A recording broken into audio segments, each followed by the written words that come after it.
¿Cómo están, amigos?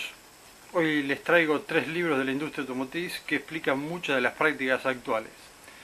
Primero porque hay que incorporar a las personas más allá de los métodos, porque fueron ellos quienes las desarrollaron y muchas de las cosas que aplicamos hoy tienen que ver con esas personas que en su momento marcaron punta. Los 3 libros son Lee Iacocca o Biografía de un Triunfador,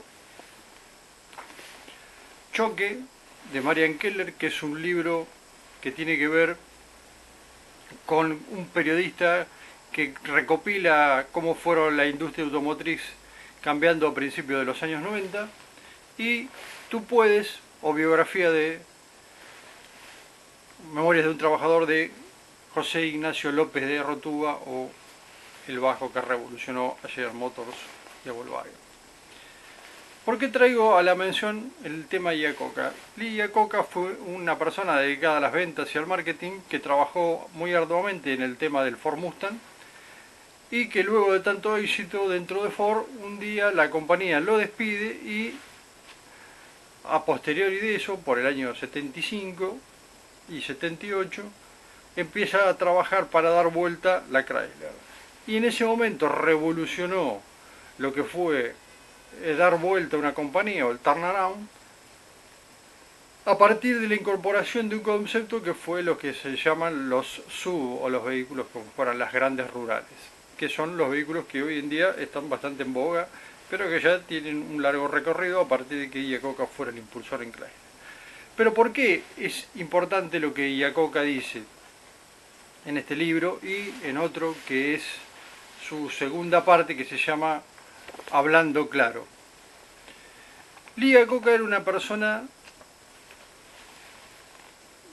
muy vendedora, no solamente de productos, sino de ideas. Entonces, cuando viene a Chrysler, él se da cuenta que había un problema de calidad. ¿Y qué hacía? Traer vehículos Toyota. Él para eso había contratado a una persona llamada Hans Matthias, que iban y desarmaban los vehículos Toyota y veían qué es lo que tenía. Esto lo cuenta en la página 227, y donde dice algo así como: Matías y yo entendíamos desde el primer momento de entrar de Chrysler, decía: ¿sabe lo que hay aquí? Un lío que tal vez no lleguemos a desenredar.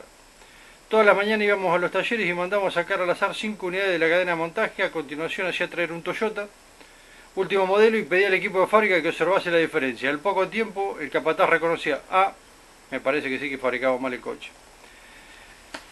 Esto se enlaza con que en ese momento no había una guerra entre estos 3 países: Japón, Alemania y Estados Unidos. ¿Por qué había esa guerra con estos 3 países? Primero porque por allá, a principios de la década del 90, se empieza a reconocer de que había problemas serios de competitividad que iban más allá de la calidad, que tenían que ver con que se había dejado del lado del cliente, pero por el otro lado aparece en escena el comportamiento cultural de cómo se vivía en Japón, de cómo son las enseñanzas en una pequeña sociedad rural, como es la parte de Nagoya en Japón, y cómo es vivir en Wolfsburgo, la sede de Volkswagen, y comparar con lo que era Detroit. Bien, ¿y por qué es importante para aquellos que nos dedicamos a la ingeniería industrial y a la ingeniería mecánica? Porque aparece una persona que revoluciona y tiene que ver con Volkswagen y tiene que ver con General Motors, que se llamó Iñaki López de Rotúa, o José Ignacio López de Rotúa. Este vasco, que vivió toda su vida en Bilbao, ahí en las inmediaciones, en la parte de Amorebieta, que era su lugar de origen, muy cercano a Bilbao, y que está enlazado con la Argentina porque en algún momento, en esta foto que vemos acá, Volkswagen y Ford se unieron y formaron Autolatina, que es donde uno ahí pudo trabajar en su momento. Y esta foto del año 1995, aparece el presidente por entonces, argentino, Menem, y los directivos de ambas empresas. José Ignacio había trabajado toda su vida en el País Vasco, había entrado a trabajar luego a Firestone, de Firestone salta a Opel Europa, que era una filial de General Motors, y pronto se da cuenta que había algo que tenía que ver mucho con la forma de que el costo final de los productos iba a ser o no competitivo. Y eran las compras. Desde el punto de vista de la ingeniería, las compras siempre han sido una cosa dejada de lado. Bueno, él inventó un sistema que después me tocó aprender que se llamó PICOS, o Purchase Input Concept Optimization of System, es decir, optimización de los sistemas a partir del concepto de los insumos adquiridos.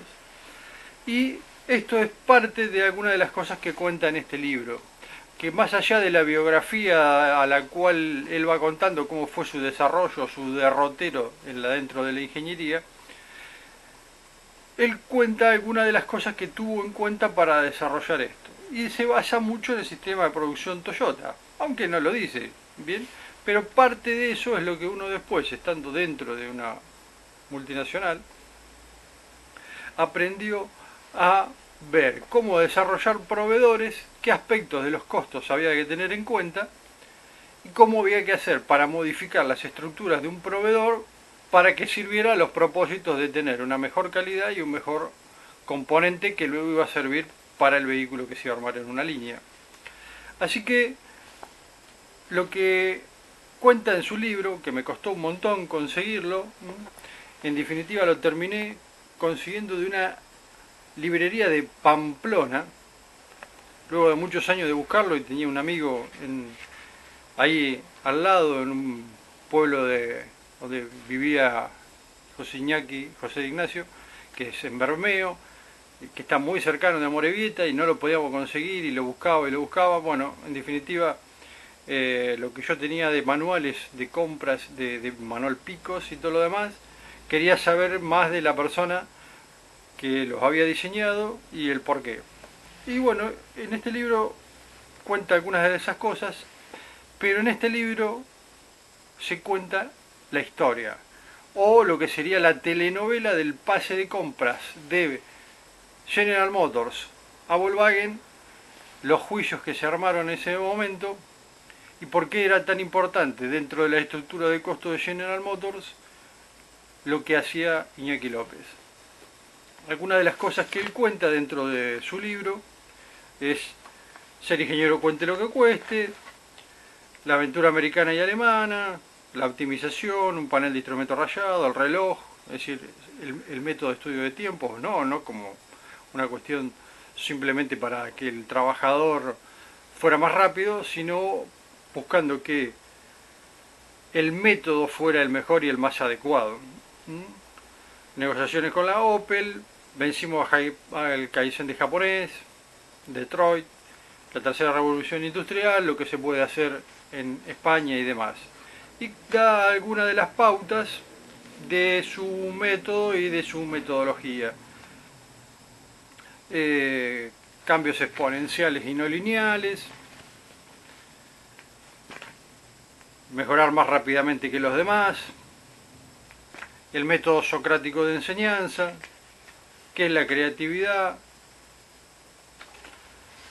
el círculo ganador o paradigma de la creación de valor al cliente,